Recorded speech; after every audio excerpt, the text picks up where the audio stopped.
हे मेरे नाथ, मैं आपको भूलूं नहीं। हे मेरे प्रभु, मैं आपको भूलूं नहीं। हे मेरे स्वामिन, मैं आपको भूलूं नहीं।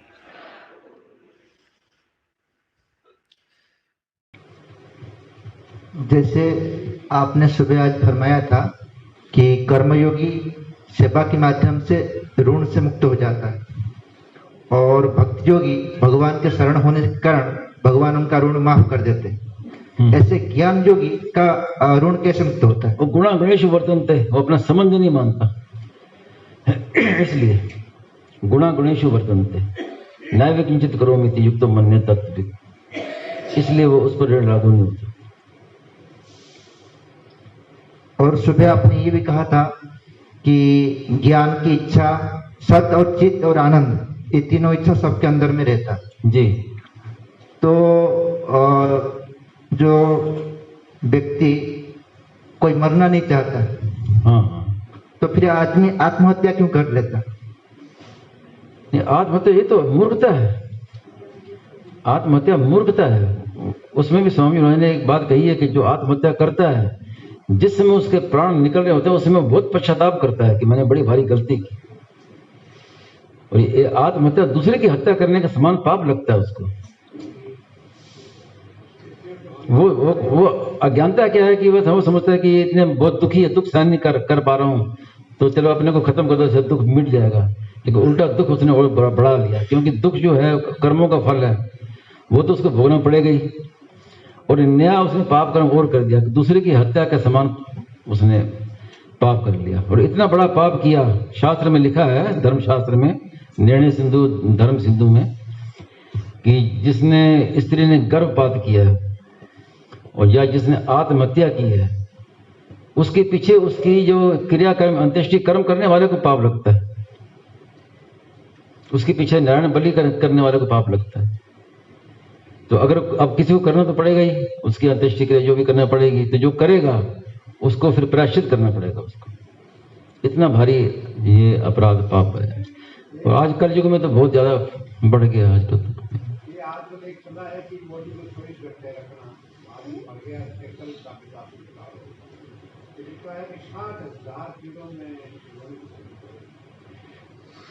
हाँ, ये आजकल तो खैर विषय दूसरा आ गया। आजकल ऐसा कलयुग का ऐसा प्रभाव हो गया है कि जन्म को भी बिगाड़ दिया और मृत्यु को भी बिगाड़ दिया। कैसे? कि जन्म का समय होता था ना, कि इस इतने बज के इतने मिनट पर बालक ने जन्म लिया है, उसके हिसाब से उसकी कुंडली बनती थी। कुंडली के उसके हिसाब से उसका नामकरण संस्कार होता है, और उस नाम के हिसाब से पूरा फिर उसके पूरा उसका जीवन प्रभावित होता है। किस ग्रह का क्या प्रभाव है, पूरा जीवन प्रभावित होता है। और आजकल लोग क्या करते हैं, ऑपरेशन से पैदा करते हैं बच्चे, और जो नकली ऑपरेशन से होता है उसका कोई कुंडली का कोई वो सच्चाई नहीं होती है, कुंडली बन ही नहीं सकती उसकी। जो स्वाभाविक होता है उसकी कुंडली बनती है, उसका होता है कि इस समय पैदा हुए, अब इस समय क्या ग्रह नक्षत्र वो है। तो ऑपरेशन करते हैं तो वो तो बेकार हो गया, अब वो कितनी भारी हानि होगी। तो जन्म का समय खत्म। और मरने का भी होता है कि इस तिथि को मरा है, तो अब उस तिथि में पीछे लोग श्राद्ध करते हैं, उसका वार्षिक श्राद्ध करते हैं, आश्विन पक्ष का श्राद्ध करते हैं। अब अस्पताल में मरा है, वो मर तो गया, लेकिन वेंटिलेशन से उसको जिंदा रखे हुए हैं। अब 2 दिन 3 दिन वेंटिलेशन पर चल रहा है। अब यही नहीं मालूम पड़ता कि वो कब मरा, कब प्राण निकले उसके। जब वेंटिलेशन खोलते हैं तब कहते हैं हाँ अब मर गया वो, तो मर तो पहले ही गया होगा वो। तो अब ना तो मरने का पता और ना जन्म का पता, तो कितनी भारी हानि हुई है। ये सब कलयुग की लीला है, और क्या कहें, कितनी भारी हानि है।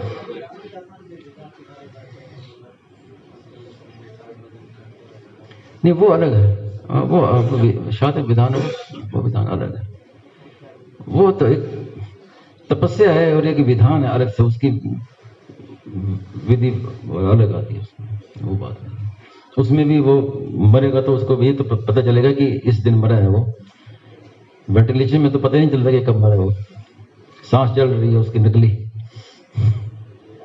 और डॉक्टर लोग कहते हैं कि चलो अपने पैसे कमा रहे हैं, इसको 2-3 दिन और रख लो, पैसे आएंगे। हाँ, कमाई का धंधा। और ऑपरेशन की जरूरत नहीं पड़ती है जन्म में भी, जन्म के समय भी ऑपरेशन की जरूरत नहीं। आजकल हर बच्चा ऑपरेशन से करते हैं जानबूझ के। ऐसे उपाय हैं शास्त्रों में कि जिससे बच्चा स्वाभाविक हो जाए, बिना पीड़ा के हो जाए। एक यंत्र आता है चक्रव्यूह यंत्र।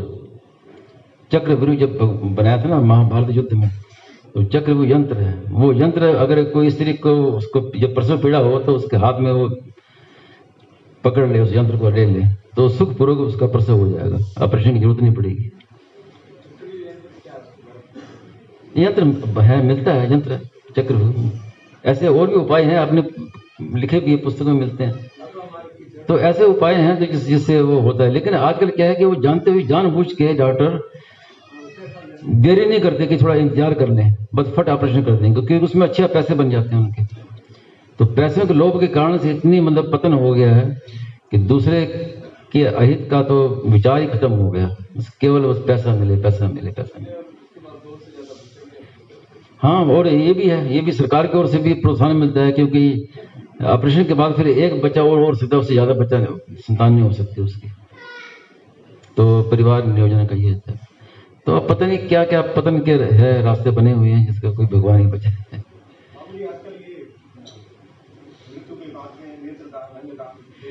वो बिल्कुल निषेध है। स्वामी जी बहुत कड़ाई से मना किया कि मृत्यु के बाद नेत्र दान, अंग दान नहीं करना चाहिए, उसका अगले जन्म पे असर पड़ता है।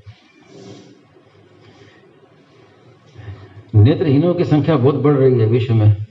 तो मेरे मन में यह आता है क्यों बढ़ रही है कि ये नेत्र दान कर दिया, नेत्र निकाले शव के बाद, तो अगले जन्म में वो नेत्रहीन होगा।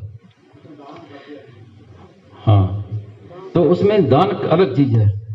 शास्त्र में अलर्क, राजा अलर्क की बात आती है मार्कंडेय पुराण में। उसने अपने नेत्र दान किए थे, लेकिन जीवित अवस्था में किए थे।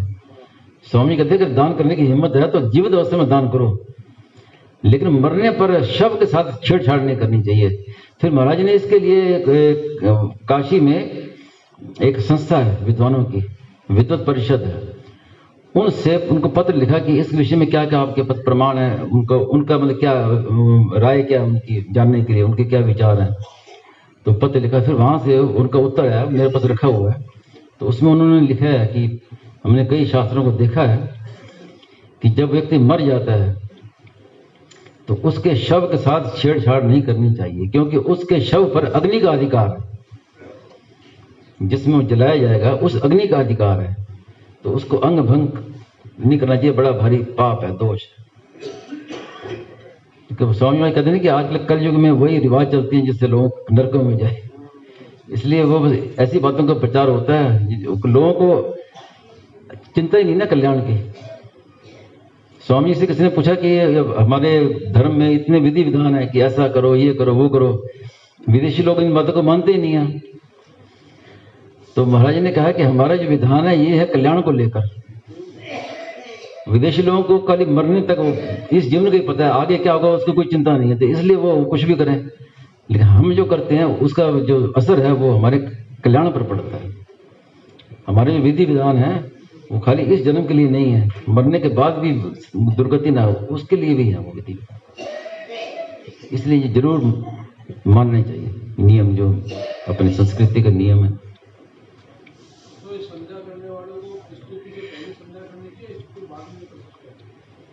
जो समय है, जो समय है वो एक समय रहता है ना, तारे कहते हैं क्या आप जानते हो? हाँ, उत्तम, हाँ वो श्लोक में याद नहीं हो तो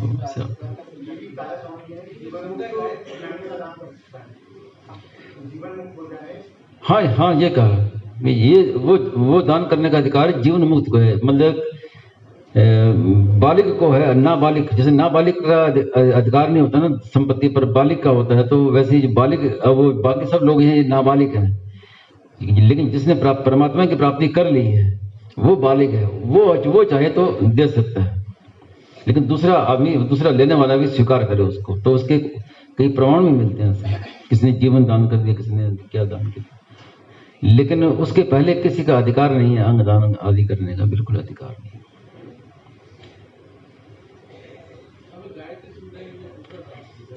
इस विषय में मुझे ज्यादा जानकारी नहीं है, किसी ब्राह्मण से या कर्मकांडी पंडित से विस्तार से पूछ लीजिए। हाँ। नहीं, वो आपका एक निश्चित समय जो रख लीजिए, पहले का जब बात करो उस समय बस कीजिए बस। हाँ। खास बात तो समय की है कि समय निश्चित होना चाहिए, बदलना नहीं चाहिए। अगर आप रोज प्रार्थना करते हैं तो एक समय निश्चित कर लीजिए कि प्रार्थना के पहले समय मिलता है, उसके बाद में। तो ये बताया ना कि उत्तम, जो बताया कि तारे रहते हुए की है जो उत्तम समय माना जाता है, और उसके बाद में भी कर सकते हैं। तो वो समय निश्चित होना चाहिए, इतना मैं कह सकता हूँ। प्रार्थना के बाद भी मैंने देखा कईयों को प्रार्थना के बाद भी संध्या गाते करते थे ऐसे स्वामी जी के साथ।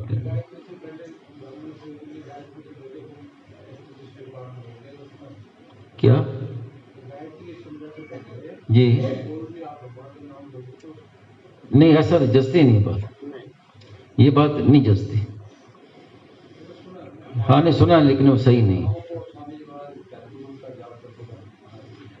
हाँ बिल्कुल, माताओं के लिए जनेऊ, आजकल तो जनेऊ धारण कराते हैं, कहते हैं जब कराते हैं, तो वो वास्तव में क्या है कि ये जो है ना समान कि हम पीछे क्यों रहे हैं, तो ये महाराज ने कहा कि नरकों में ले जाने की चीज है। अभिमान क्या है कि अभिमान तो पता नहीं करेगा, तो ये अभिमान की बातें हैं।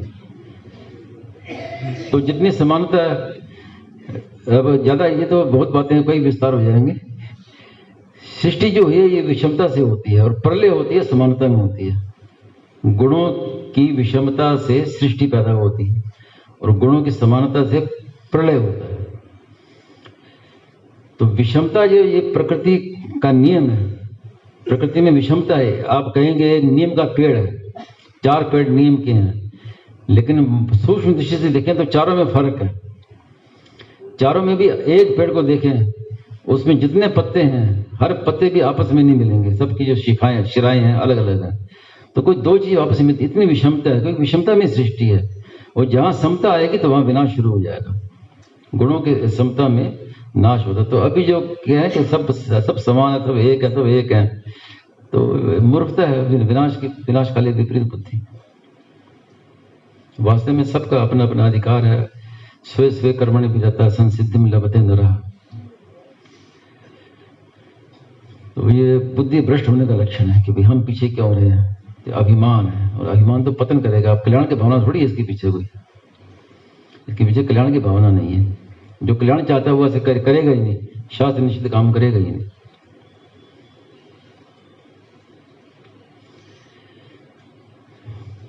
हो गया ये। नारायण नारायण नारायण।